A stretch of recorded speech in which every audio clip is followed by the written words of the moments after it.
mudanças duradouras no nosso comportamento, elas dependem de fazer as coisas certas nos momentos certos.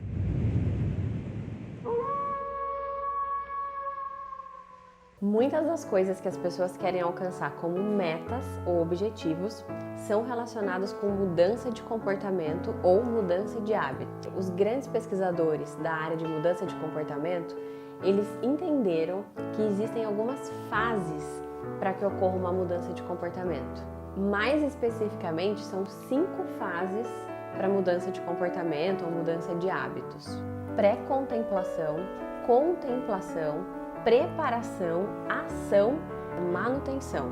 A primeira fase, a pré-contemplação, é uma fase que você nem enxerga que tem um problema ou que tem algo a ser mudado. Nessa fase, não é que a pessoa não vê a solução, ela nem vê que tem um problema. Geralmente é muito comum que nessa fase outras pessoas falem para você que você tem um problema, mas você não vê assim, não identifica ou não acha que é um problema realmente. Então é uma fase que é muito comum, né? Ter uma postura de negação, de minimização ou de racionalização, em que você justifica para você mesmo ou minimiza que aquilo não é um problema para você. Já na fase de contemplação, você sabe que tem um problema e pretende fazer alguma coisa sobre isso. Essa é uma fase muito importante. Por quê? Nessa fase, a pessoa ela realmente está pensando em fazer algo sobre aquilo.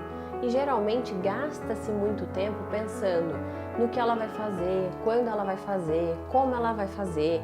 É muito comum nos dias de hoje, como a gente tem muita solução, muita possibilidade, muita disponibilidade de informações e conhecimentos, que as pessoas gastem muito tempo pensando sobre como elas vão resolver alguma coisa, mas efetivamente elas não estão fazendo nada ainda. E aí, todo esse movimento faz com que a pessoa acredite fortemente que em algum momento ela vai começar a fazer essa mudança. Mas muitas vezes ela ainda não está pronta para se comprometer com a ação.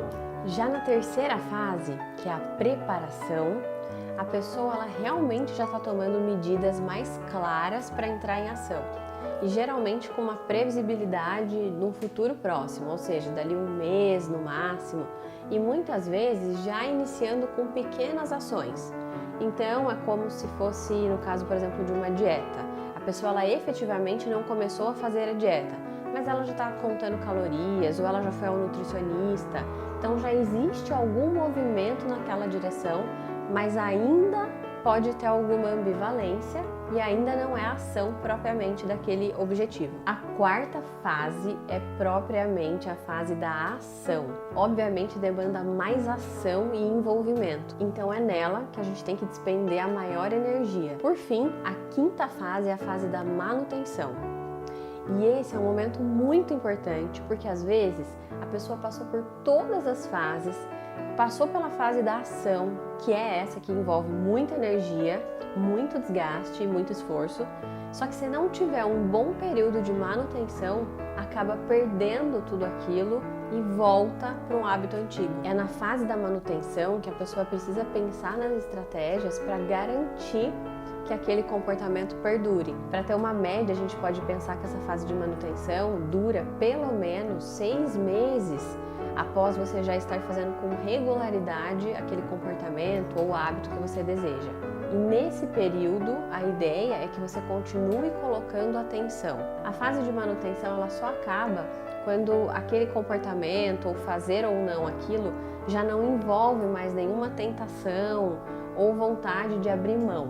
Você já consegue fazer com naturalidade sem pensar muito sobre isso. Vamos falar sobre 4 mitos muito comuns que atrapalham a forma de pensar das pessoas sobre mudança. O primeiro deles é que mudar é simples. Até existem algumas pessoas que têm facilidade em fazer mudanças de comportamento e manter isso depois, mas essas pessoas são exceções. Eu gostaria muito de te dizer que é fácil uma mudança de comportamento, mas não é. Apesar de não ser simples e tão fácil, é possível. O segundo mito é que você só precisa ter força de vontade. Isso é uma outra coisa muito equivocada, porque força de vontade já é um conceito abstrato. Vai depender da ação da pessoa em colocar isso em prática e muitas vezes essa ação acaba motivando o comportamento dela, acaba retroagindo.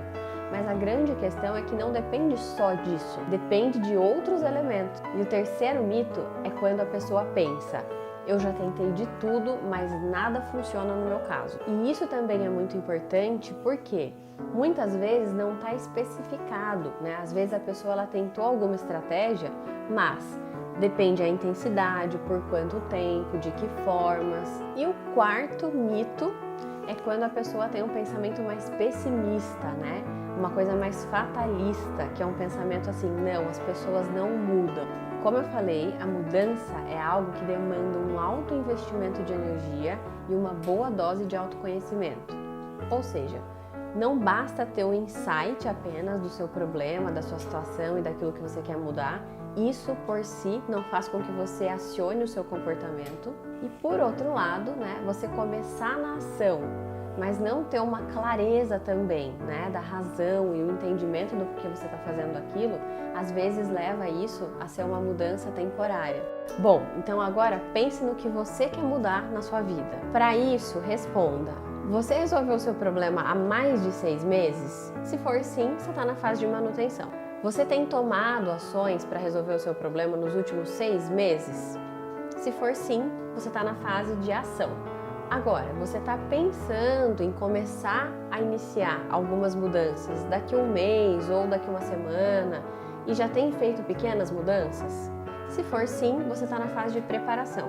Agora, se você tem pensado bastante sobre o seu problema, isso tem te incomodado, você tem lido coisas a respeito, você tem pensado em estratégias para mudar, mas efetivamente você ainda não começou a sua mudança, provavelmente você está na fase de contemplação. Agora, se você respondeu não para todas essas perguntas, é porque definitivamente você está na fase de pré-contemplação. Bom, eu espero que essas informações sejam úteis para que você entenda efetivamente que a mudança, apesar de não ser algo simples, é algo possível e consiga responder aqueles mitos iniciais, que nada mais são, na verdade, do que uma falta de entendimento de como a mudança acontece mesmo na vida das pessoas.